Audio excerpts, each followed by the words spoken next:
Once upon a time, in the large kingdom of Zanzibar, there lived a princess named Seraphina.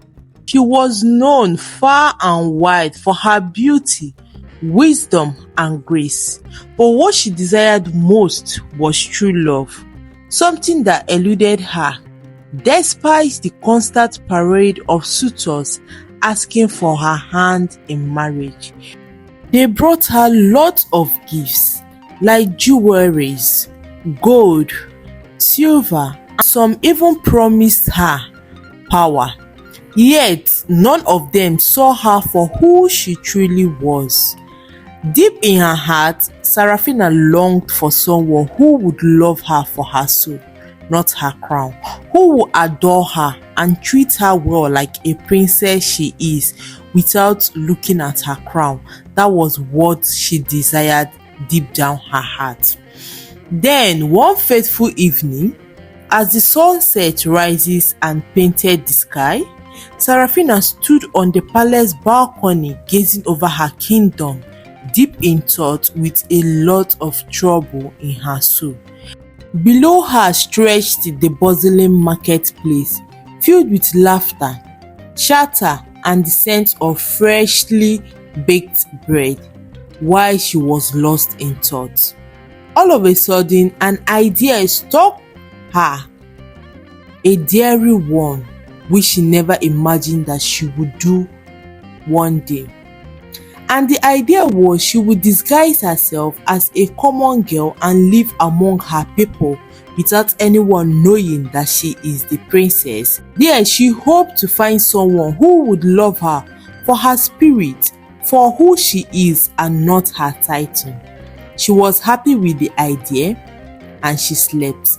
The next morning, Seraphina woke up very early in the morning before the palace guard and the palace maid.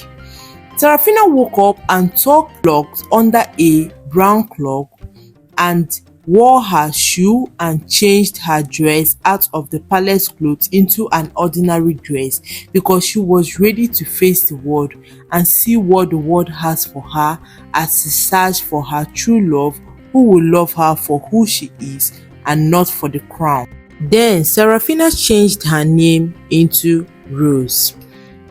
Days turned into weeks as Seraphina lived among the town folk and nobody knew she was a princess. She worked at a bakery owned by a kind widow and her son named Moses. Seraphina found joy in the simplicity of her new life, sweeping the floor and baking bread and sharing stories with the town folks. Moses was a humble young man with a heart as warm as the bread he baked. He treated everyone with kindness, especially Rose, who mysteriously made him happy. Moses and Rose grew close. They spent quiet evening under the stars, sharing dreams and laughter. Seraphina admired his passion for life and his unwavering kindness. Moses, in turn, was captivated by Rose's intelligence and compassion, though he sensed she carried a secret. But he didn't say anything about that. One day, as they sat by the riverbank, Moses shared his dream of opening a school for the village children. He has been saving for this his dream. He saved every coin he earned to make it a reality. Moved by his selflessness, Seraphina secretly began helping him using the small gold coin she has hidden in her clothes. Meanwhile, back in the palace, the king and the queen were scared over their daughter's disappearance. Word of her absence spread and rumors spread through the kingdom. The royal guard searched the land, but Seraphina remained hidden. Her heart grew more with Moses with each passing day.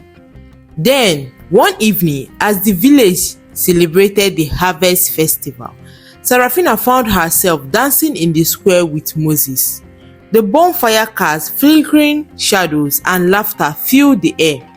In that moment, she realized she has found what she was searching for.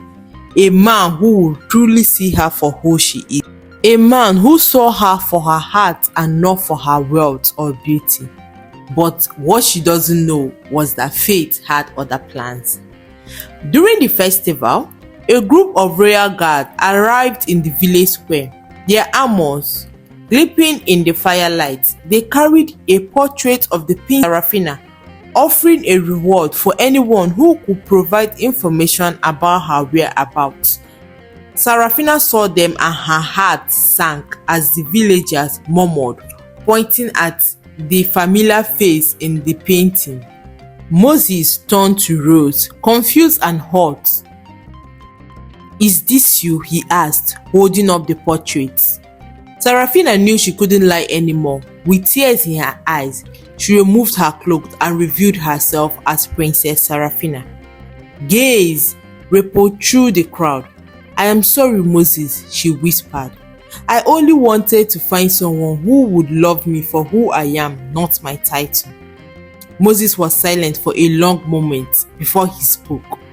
"And I loved Rose, not because she was a princess, but because of her heart." He turned away, his voice trembling.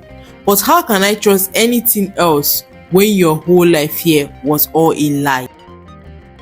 Heartbroken, Seraphina returned to the palace with the guard. Life resumed as before, but the spark in her eyes was gone. She missed the simplicity of the village, the world of the bakery, and most of all, she misses Moses, who she has fallen deeply in love with.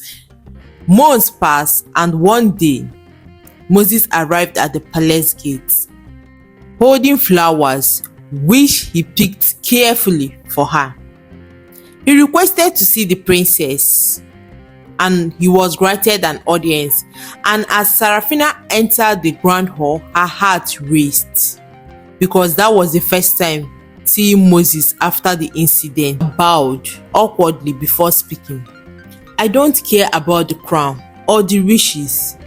I care about the girl who swept the floor, baked bread, and danced under the star with me.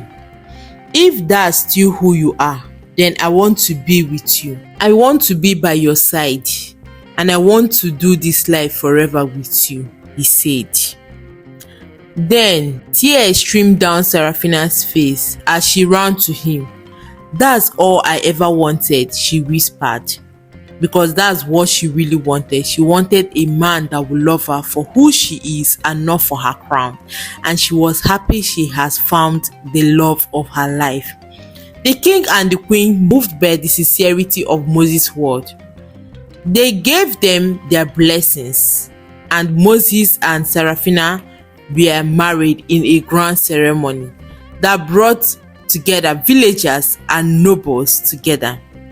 True to his dream, Moses opened a school for the children of the kingdom with Seraphina by his side. And so they lived happily ever after, not as a princess and a baker, but as two hearts united by love, trust, and the courage to be true to themselves. So this is the end of the story. So if you are looking for true love, do not worry. You are really going to find true love when the time is right. I hope you enjoyed this video. Thank you and bye.